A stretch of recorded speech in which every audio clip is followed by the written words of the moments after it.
A very good morning to all our Sports Today family members. Saturday and Sunday, when you look at the sporting world, is always action-packed, and it is no different this Sunday morning, because when you look at all the action that has happened in football, it is going to be very, very thrilling indeed. Historic day for Indian football, thrilling day when you look at international football. Cricket, on the other hand, may be a bit low, but there was plenty of action in that already. Sunday is going to be Super Sunday indeed, because the first double header in the Women's Premier League is going to happen today, as well as you are going to see some more action when it comes to the Irani Trophy, rest of India versus Madhya Pradesh. The result will be decisive today, and I'll be focusing on one particular individual who starred in that. But let me first begin with India versus Pakistan tensions.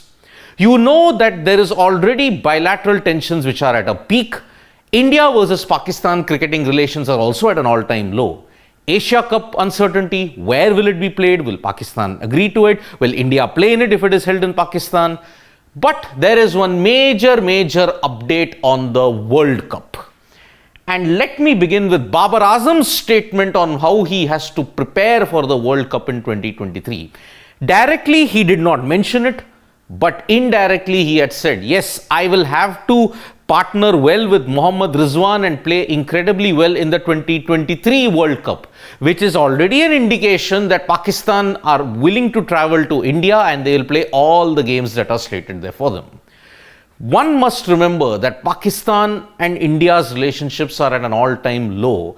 And if Pakistan threatens to boycott the World Cup in India, then there will be serious repercussions for them.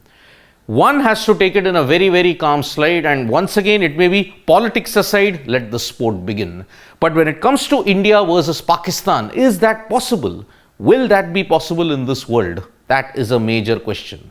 Babar Azam and the Pakistan team are not saying anything about boycotting the World Cup in India. They are willing to travel, they are willing to prepare well so that they can finally end the bogey that is there against India in World Cups. One has to remember, Pakistan have never won against India when it comes to ODI World Cups. 2023, could it be a different chapter for them? It remains to be seen. But Babar Azam's comment in the backdrop of India versus Pakistan tensions, although not directly, but indirectly, is a very significant step indeed. Smudge, who's already on an elite list of Australian captains, could further enhance his greatness in the fourth test in Ahmedabad. He may be low with the bat, confidence-wise, but as captain, he has been spot on. And Steve Smith will most likely lead Australia in the fourth test because Pat Cummins is still at home. Pat Cummins, we all pray that his family, that whatever is going on right now with his mother, she's in palliative care at this point in time. We hope that she makes a quick recovery and that Pat Cummins can come back to India and lead the side. Because remember, 9 to 13th is the fourth and final test, and after that will be the ODI, 17th, 19th and 22. Steve Smith, in all likelihood, is going to lead Australia for the fourth and final test against India. Pat Cummins may not come back until after the end of the test. You don't want to make Kieron Pollard angry, because in the recent Pakistan Super League encounter, he was very angry indeed. When he was bowling to Abdullah Shafiq, he was hit for a couple of boundaries. But Abdullah Shafiq hit one ball straight back at Kieron Pollard. Pollard took a sharp reflexive catch, and in the end he gave him a very fiery send-off saying, go back to the pavilion. Shafiq was not impressed, but that is how Kieron Pollard is. Remember, Pollard has announced his retirement and he from the IPL as well, but he will be part of the Mumbai Indians squad. As one of the mentors or one of the batting coaches or in the backroom staff, he'll be there. So Kieron Pollard already making a statement of intent by playing in the PSL and also giving batsmen a send-off. As I had said, today is a double-header day, the first double-header in the Women's Premier League, and it features Delhi Capitals' Meg Lanning versus Smriti Mandhana's Royal Challengers Bangalore. Remember, Royal Challengers Bangalore have a brilliant squad on paper. They have got the likes of Mandhana, Richa Ghosh, Megan Shute, Elise Perry. Boy, oh boy, that is a power-packed batting and bowling lineup if there ever was one. For Delhi, there are other players like Jemima Rodriguez, Meg Lanning, and you have to look at even Shefali Verma in that sense. So Delhi versus Bangalore, it is going to be a thrilling encounter. On the other hand, the Gujarat Giants will be smarting from what was the heaviest loss in a women's T20 match, because they were blown away by Harmanpreet Kaur's Mumbai Indians. But whether Beth Mooney will be leading the Gujarat Giants today, it remains to be seen, because she suffered a knee injury, and that knee injury means that she could be out of the WPL. We have to wait official confirmation on that.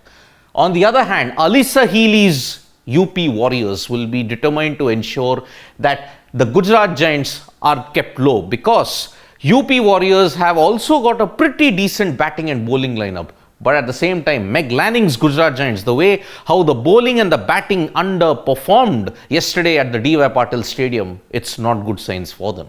Remember, this tournament will be such that one slip-up or maybe two slip-ups, you're potentially out of the reckoning for the playoff race. Remember the format. The top team goes directly into the final. Number 2 and number 3 play the eliminator, and the winner of that eliminator reaches the final. That's how fine the margins are in the Women's Premier League. Yashasvi Jaiswal. Perhaps by his knocks that he's doing in the Irani Cup, rest of India versus Madhya Pradesh, he could be knocking on the Indian selector's door very soon, because he smashed a double 100 and he followed it up with yet another century to set Madhya Pradesh a target in excess of 450 plus. With this, on the 5th and final day, as we speak, Madhya Pradesh are 4 wickets down and are staring at a defeat. Remember, even if they draw, the Irani Cup will not go to Madhya Pradesh because they had conceded a first innings lead. So Yashasvi Jaiswal, 200 brilliant runs, 34s and 3 sixes in the first innings, followed it up with a brilliant century. But will he get his due? Because if you look at it, when was the last time an Indian youngster or an Indian player came through the ranks from the domestic circuit? Hardly anybody. Sarfaraz Khan is already knocking on the doors of the Indian team selection, but he's not getting any place. The same will be true for Yashasvi Jaiswal. If he does well in the IPL, then and only then perhaps he will get into the Indian cricket team. But he's already made a great start. Rest of India are in a great position because of Yashasvi Jaiswal's 200 and a 100 in the second innings. So a big moment indeed. From cricket, let us shift our attention to other sports, and we start with tennis. Daniil Medvedev, who defeated Novak Djokovic and ended his winning streak in 2023, has captured the Dubai tournament by beating Andrei Rublev. Remember, Rublev also had a very good run in the Dubai tournament, but Medvedev, if you look at it, defeated Djokovic, and that is why in a perfect display of tennis, he managed to win the Dubai ATP Open title. So this is a great start for Daniil Medvedev even in 2023, considering that he did not do well in the Australian Open. Heading into the clay court season, which is not Medvedev's strong suit, maybe he would want to do well, and this is the start of it.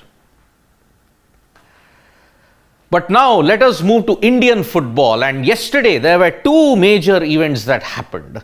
One was Roundglass Punjab FC. They managed to beat Rajasthan FC 4-0 and they became the champions of the 2022-2023 I-League tournament. Remember, the I-League may not have that much of prominence because of the ISLs coming, but Punjab's win against Rajasthan at the Ambedkar Stadium that happened in the I-League encounter, it's a good sign that there is a little bit of depth when you have to look at Indian football. But yes, there is a very long way to go, because Indian football unfortunately is still lagging behind when it comes to a lot of other things in international stuff. But about 1,000 miles away at Riyadh, you had history being created when Karnataka ended a near 5-decade jinx in the Santosh Trophy. Karnataka defeated Meghalaya 3-2 and it was their 5th Santosh Trophy overall, but it was their first title after 54 long years. It was a long wait indeed. Not since 1969 had Karnataka managed to win the Santosh Trophy. But on the other hand, this Santosh Trophy in Riyadh will be remembered for Meghalaya's exploits, because it was the first time ever that Meghalaya had reached the final of any major footballing event. So the Santosh Trophy, in a way, kudos to Karnataka for having won it for the fifth time. 3-2 they defeated Meghalaya. But at the same time, it is an indication that the Santosh Trophy needs to be given a lot more importance. It is one of India's premier and the oldest football tournaments that's there, and we hope that the AIFF gives it due importance. But the repercussions from the ISL encounter that was there between Kerala Blasters and Bengaluru FC, that is still going on. There are reports that there will be heavy sanctions and the AIFF could usher in disciplinary actions against the Kerala Blasters FC team, because the goal that Sunil Chhetri scored, Bengaluru FC, in the 97th minute, 7th minute of extra time, the Kerala Blasters waged they were very vehement that it shouldn't be a goal. But they walked off the pitch, and Kerala Blasters, when they came back home, they were given a hero's welcome. Now, this is a very difficult conundrum for the AIFF to sort. Where Kerala Blasters overdoing their protest, this will be the major bone of contention. A 94-page report was submitted to the AIFF by the referees that were there, and it will be determined, and we have yet to await official confirmation whether the AIFF is going to sanction the Kerala Blasters for what they did in that ISL encounter. On the other hand, let us make one thing clear here. The ISL action is still going on. ATK Mohun Bagan have defeated Odisha FC and they are through to the semi-final as well. Reece Nelson, remember that name, because Arsenal had a grand escape yesterday against Bournemouth. They were already trailing 1-2, but they levelled it 2-2, and in the 97th minute, Reece Nelson scored a goal, and in a thrilling fight back, Arsenal managed to stay on top of the Premier League and maintain their 5-point lead over Manchester City.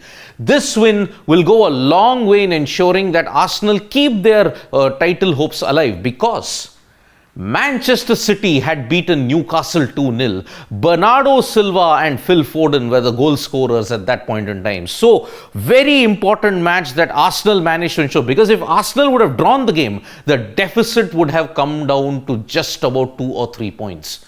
Manchester City's win over Newcastle 2-0, that was clinical. But Reece Nelson, Arsenal will have to thank Reece Nelson for the way how he scored the goal, because Arsenal looked down and out.